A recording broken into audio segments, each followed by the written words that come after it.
Sa mga co-artist ko naman, ako, guys, beware of this guy, si Hello po, Direk. Hello po. Hello po. Can you please turn on the camera? Yes po, yes po. Alright. Direk, pagpasensya nyo na, nabigla lang ako. It's okay, it's okay. Can you please put your phone in the center lang so that I can see your whole body? Ibaba mo naman. Ayun. Taba. Yan, there. Atras ka lang siguro ng a little so that I can see your whole body. Taba. Okay, hindi ba pwedeng mababa pa yung camera mo?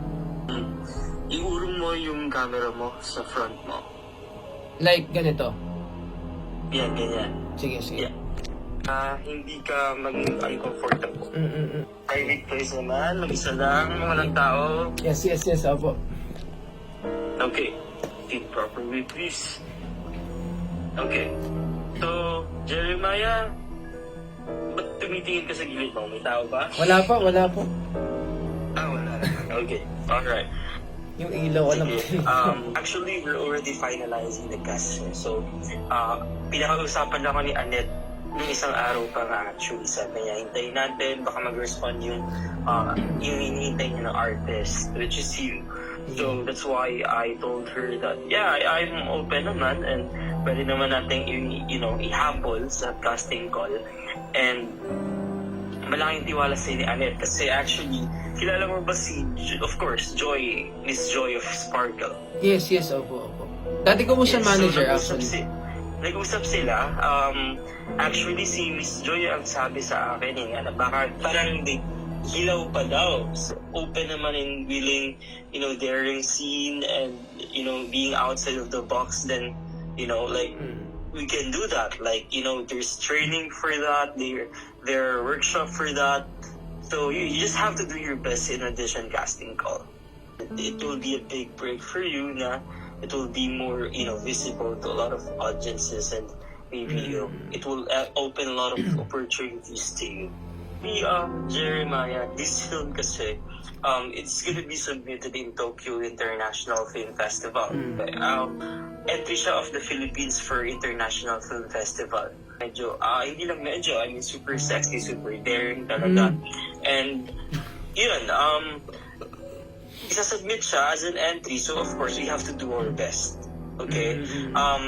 Hindi naman siya, wala ka dapat ipag-worry na, what if your family or maybe friends can see it. Kasi more of, lang siya, judge's eyes this time. Kasi nga, isasubmit siya as entry of the Philippines for the Tokyo International Film Festival. But seen by Lovely Po, by Vanna Lovely, and Joan Bascom, and sa other one, we're still finding, hopefully, ikaw yun. Guys, kinakabahan talaga ako kasi I'm not used to it.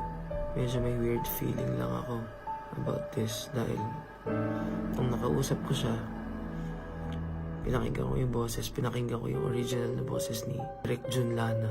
Dahil siya daw si Direk Jun Lana pero hindi ko alam talaga. Oh my God. So parang feeling ko may nabubuo ng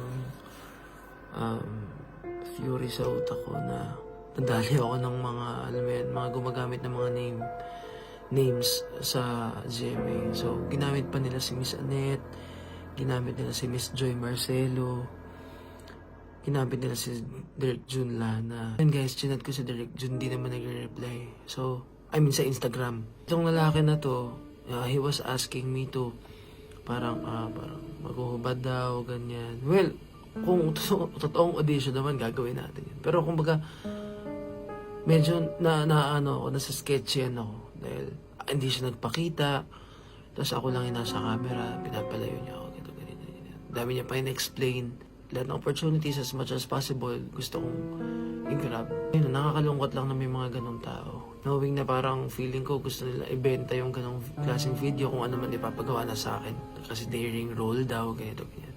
Sa mga co-artist ko naman, guys, beware of this guys. Contact nila ako last time pa. So, ayun yung number guys, if ever mag-text sa inyo.